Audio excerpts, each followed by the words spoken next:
Hi everyone, this is Disha. Welcome to my channel. So in this video, I will tell you everything about biology. So bio is the subject which NEET aspirants find the easiest and they can easily score maximum marks in biology. So there are 10 units in biology and according to me, each of those 10 units are equally important. You cannot leave, you cannot ignore any of the unit. So to get started, NCERT is the most important book which you have to do because from NCERT maximum questions will be asked and especially for biology NCERT is most important. So जब हम NCERT पढ़ रहे हैं we have to make sure that we are reading between the lines. चाहे वो diagrams हो, अगर वो डायग्राम्स हैं तो हमें डायग्राम्स को बहुत अच्छी तरह पढ़ना है, उनकी एक एक लेबलिंग पे हमारा फोकस होना चाहिए. डायग्राम्स के नीचे जो लाइंस लिखी हैं वो भी बहुत इंपॉर्टेंट है, टेबल्स, फ्लो चार्ट्स और एनसीईआरटी की हर एक लाइन बहुत इंपॉर्टेंट है.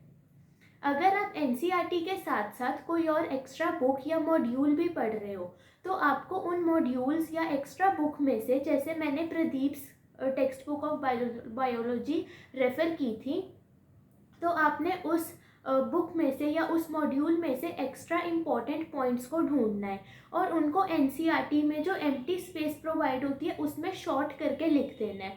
इससे क्या होगा कि जब आप रिवीजन करने जाओगे तो आपको सभी इम्पॉर्टेंट पॉइंट्स एक जगह पे इकट्ठे मिलेंगे और जब आप रिवीजन करोगे तो फिर आप मैसअप नहीं होगे, आप हर एक बुक को नहीं देखोगे, बस आप एक ही बुक खोलोगे और उसमें आपको सभी इम्पॉर्टेंट पॉइंट्स मिल जाएंगे.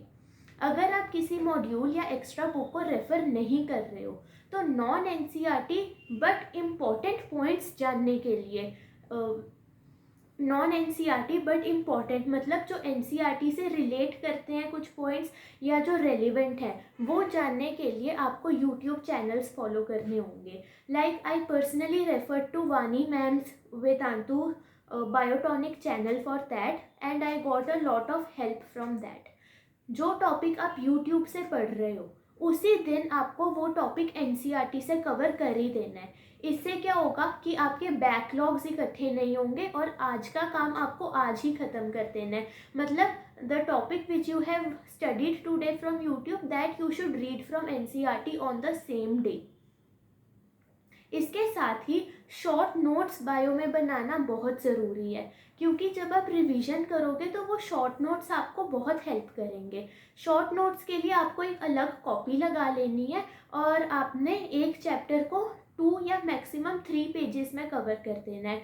जो आपको डायग्राम मुश्किल लग रहा है आप उसे भी इंक्लूड कर सकते हो अपने शॉर्ट नोट्स में और ये शॉर्ट नोट्स वाली कॉपी पूरे टाइम आपके साथ चलेगी. इसको आपने बार बार रिवाइज करना है.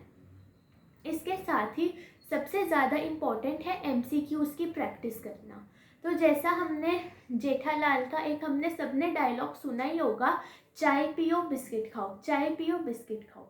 सिमिलरली हमें क्या करना है, टॉपिक पढ़ो एमसीक्यू करो, टॉपिक पढ़ो एमसीक्यू करो. और एमसीक्यूज प्रैक्टिस करने के लिए मैंने जो बुक रेफ़र की थी वो है MTG NCERT at your finger tips. इस बुक में टॉपिक वाइज एमसीक्यूज दिए होते हैं और near about 100 to 150 question each chapter के होते हैं और वो कम्प्लीटली एनसीईआरटी बेस्ड होते हैं. वो करने बहुत ज़रूरी हैं. और एमसीक्यूज को हमने एक टेस्ट की तरह करना है. अगर हमारा कोई क्वेश्चन गलत हो जाता है तो हमने उस टॉपिक पर वापस जाना है, उसको दोबारा से पढ़ना है ताकि वो गलती हम दोबारा रिपीट ना करें. इसके साथ ही रिवीजन करना बहुत ज़रूरी है. तो जब आप रात को सोने जा रहे होते हो तो सोने जाने से पहले जो भी टॉपिक आपने दिन में पढ़ा है उसका माइंड मैप या फ्लो चार्ट आपके दिमाग में होना चाहिए. Like you have read digestive system today, so there should be a mind map in your mind that what is digestive system. It starts with the mouth, parts of the mouth, then esophagus, pharynx and all histology वगैरह सब आपके दिमाग में होना चाहिए और keywords आपके दिमाग में होने चाहिए. इससे क्या होगा, कॉन्फिडेंस बिल्ड होगा. And you have to start your next day by revising the short notes of the previous topics. जब आप अपना नेक्स्ट डे स्टार्ट कर रहे हो तो आपको प्रीवियसली कवर्ड टॉपिक्स के शॉर्ट नोट्स को एक बार ज़रूर देख लेना है. This will help you to gain a sense of completion and a sense of achievement.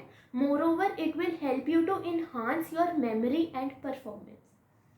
So this was all about this video. I hope that it covered most of the aspects. The videos on physics and chemistry will be coming soon. So subscribe to my channel and share it to maximum NEET aspirants. Thank you.